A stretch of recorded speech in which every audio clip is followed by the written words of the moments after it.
Hello, you are listening to the Secular Buddhism Podcast, and this is episode number 50. I am your host, Noah Rasheta, and today I'm talking about creating moments of awareness.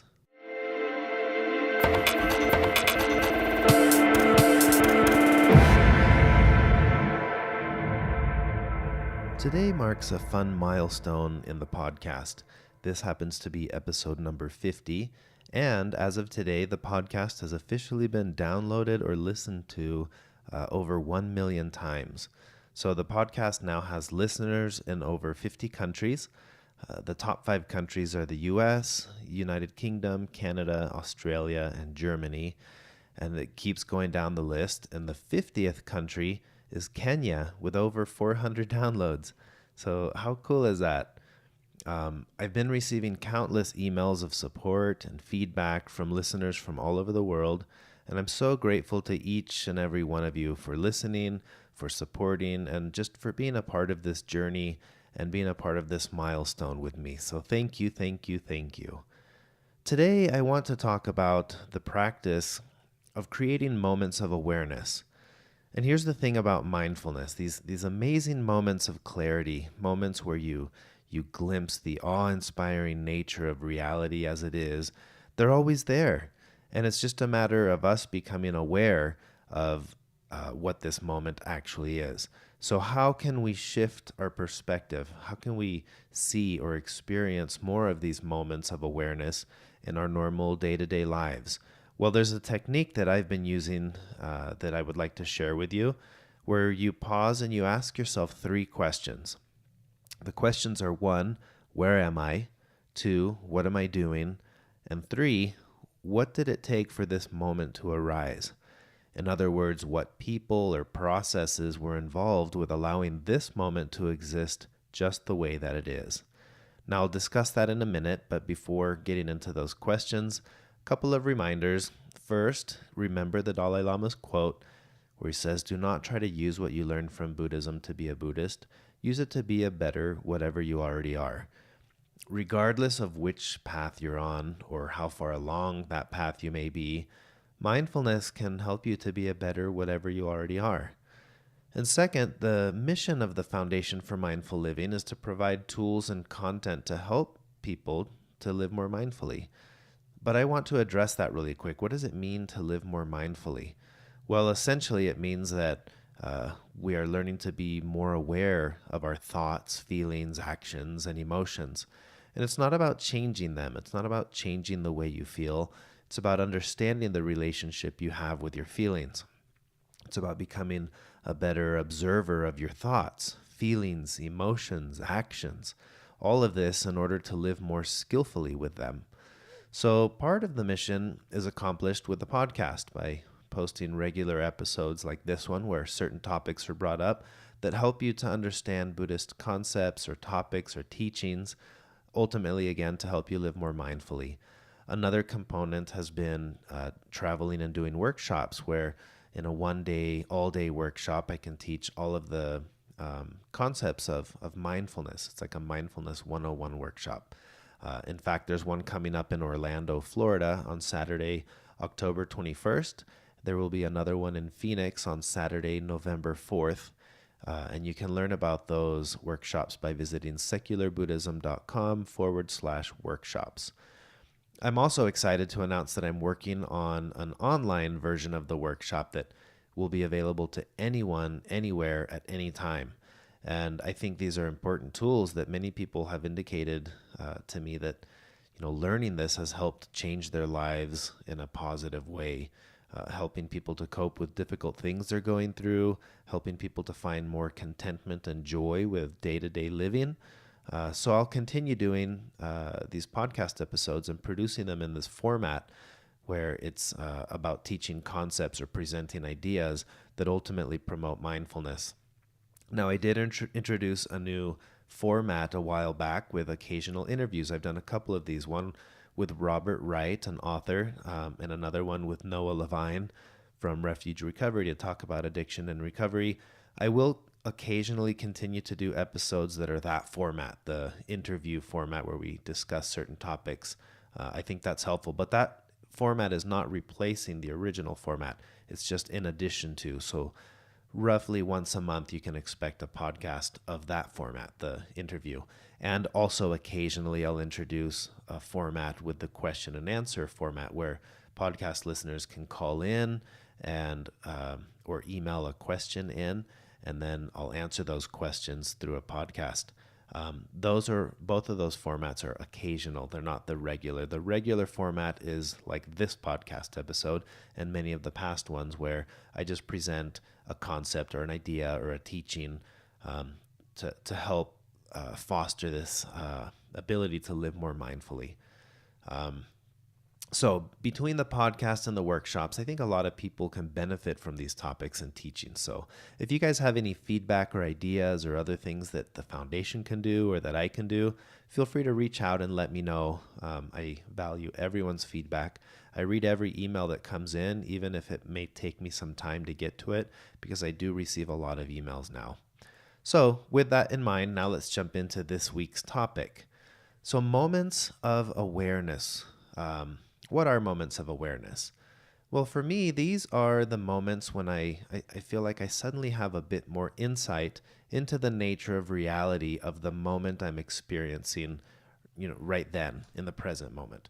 So if you were to imagine a giant a sand hour, the what is it called? A sand glass hour? The sand glass. Yeah, sand glass. So imagine a giant sand glass, but it's flowing backwards. The sand is flowing from the bottom towards the top. It's like at the bottom, there are all these past moments, and they're all being funneled into the present moment, which is that little bottleneck in the middle.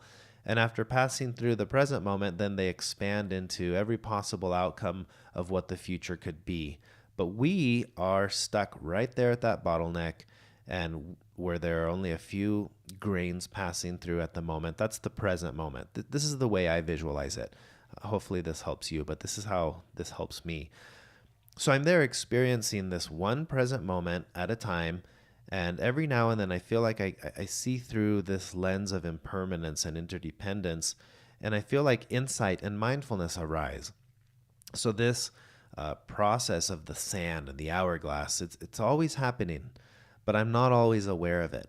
So I try to prime myself or prime my mind to try to experience the present more mindfully from time to time.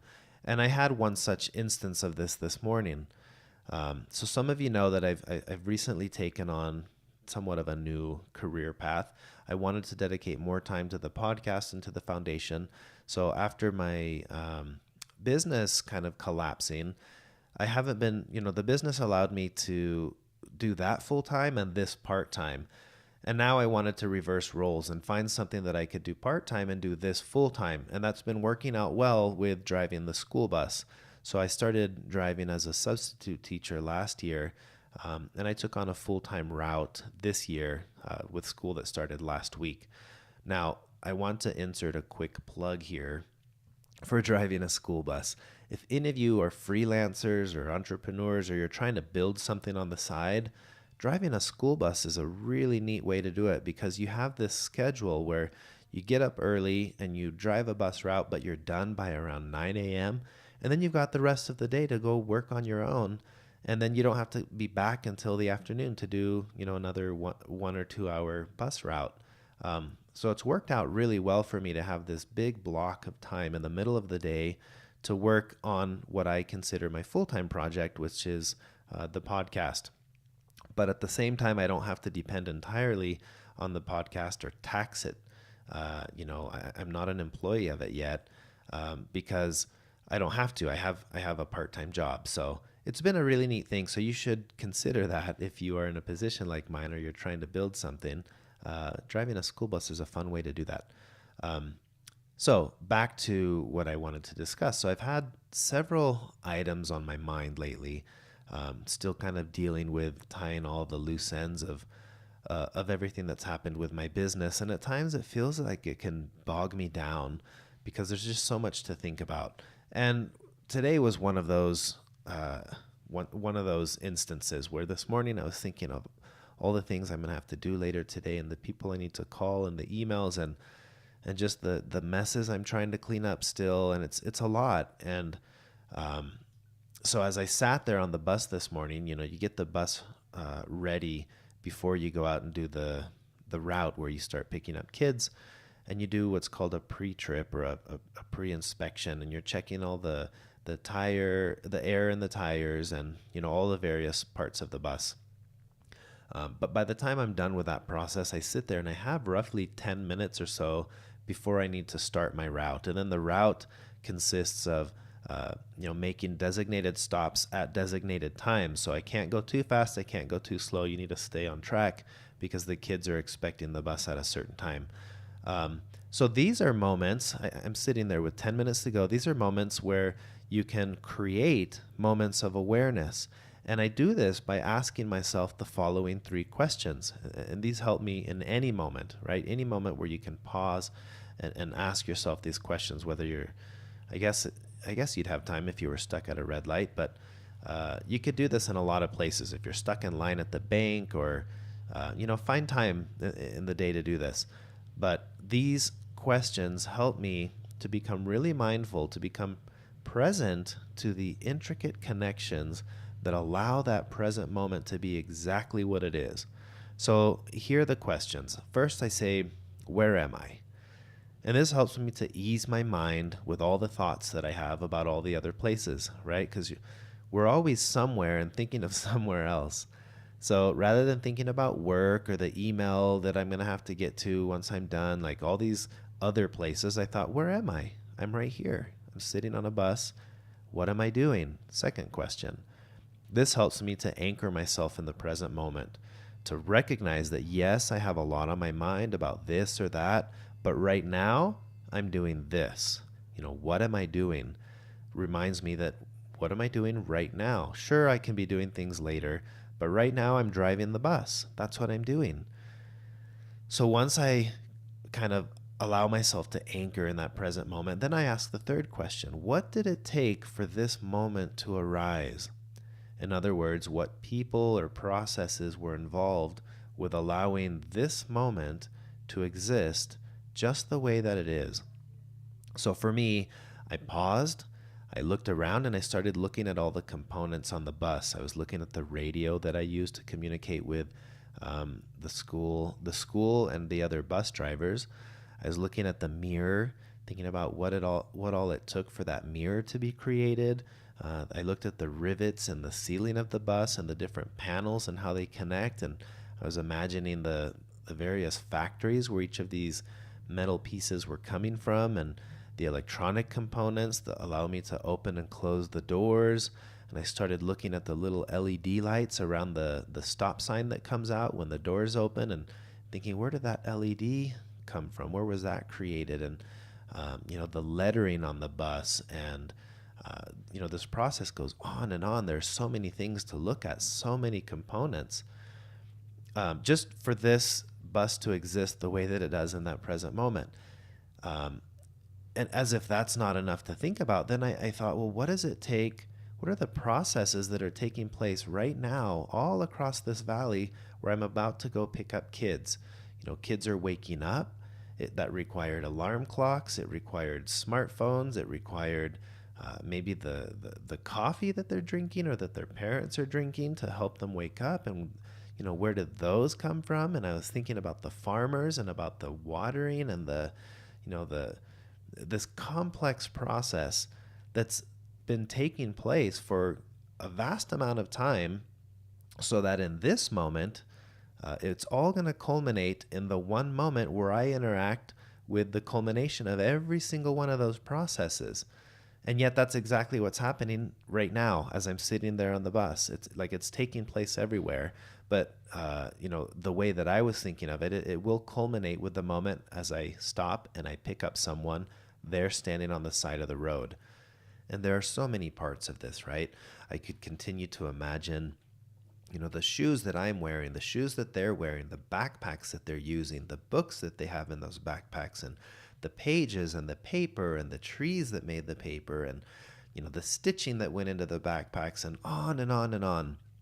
this process really doesn't end. And by then it was time for me to proceed to drive the route. And at that point, I'm on the route, but I'm so much more mindful now of how incredible this moment is. The moment of picking someone up and everything it took for each stop, each child to be standing there ready to get on the bus. And then to think this process goes on for the rest of the day, right? Their classroom and their teachers and their desks and their books and where does it stop?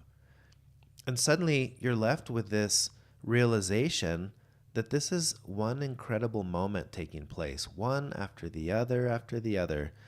And I was grateful to be able to be mindful of it, even if just for a moment.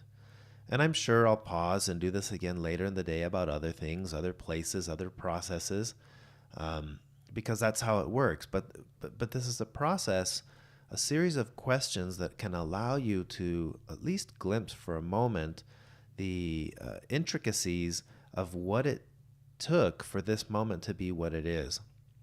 And I thought about this as I reflected on the milestone of the podcast. I already had this in mind that I wanted to talk about creating moments of awareness. And when I came in and started preparing everything for the podcast and I was checking the podcast, I realized, hey, today's the day that I hit that milestone of 50 episodes. Jenny, one of our podcast listeners, who's you guys probably may recognize some of her work. She's done a lot of those really cool sketching drawings that I've shared on the Facebook page. She's in the UK. She had sent me an email saying, hey, you're coming up on your 50th podcast episode. This is a time to celebrate. And I thought, I hadn't even thought about that. I was just going to record number 50 like it was no big deal.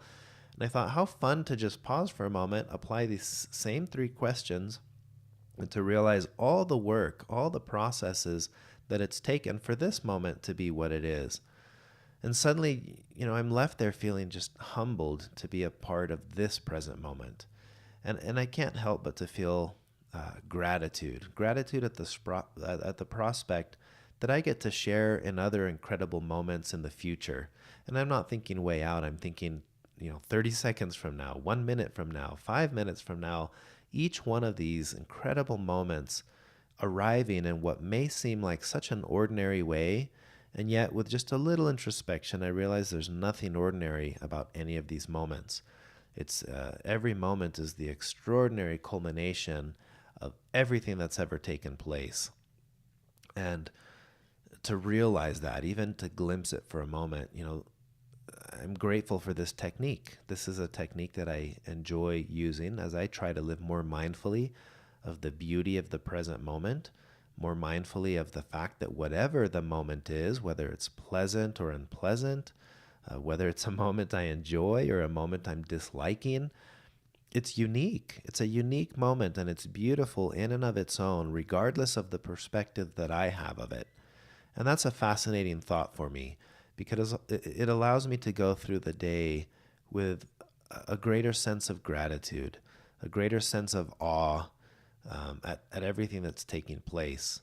And this is, to me, what it means to live more mindfully, to create the space for awareness, to allow there to be more contentment and joy in everything that's taking place because of my perspective, to look around and think, wow, it took everything. And I hope that you can all take a moment to pause sometime today to ask yourself these 3 questions and then see how it makes you feel. Ask yourself, where am I? What am I doing? And what did it take for this moment to arise? And see how that changes how you see that one ordinary present moment in which you created a moment of awareness by looking, by allowing yourself to try to see beyond the limitation that we have sometimes of just being here but not really being here, and being now but not really thinking of now. We're caught up in the future, caught up in the past, but to really be present for a moment and to realize what all it takes for this one moment to exist. And then that quickly watch how that moment passes and it's replaced by another moment and then another moment and another moment. And this process goes on and on and on. And that's the nature of our lives, and how our lives can slip away through our hands moment after moment. And we're always looking back, wishing we had been more mindful of something that took place. And yet there we are in the present with the opportunity to have that mindfulness, to have that anchoring right then and there, and to start that process now in this present moment. And you can do that with those three questions. Where am I? What am I doing? What did it take for this moment to arise? And I hope you can each find time to ask yourself those three questions today. Notice how it makes you feel, and then enjoy that moment. Just enjoy that pause. Enjoy the feeling that you have as you increase your awareness, as you create your moment of awareness. Thank you. That's all I have for today. If you enjoyed this podcast episode, please share it with others, write a review, give it a rating in iTunes. And if you would like to make a donation to support the work that I'm doing with this podcast, the work that I'm doing with the foundation, please visit secularbuddhism.com and click the donate button. That's all I have for now, but I look forward to recording another podcast episode number 51 soon. Thank you. Until next time.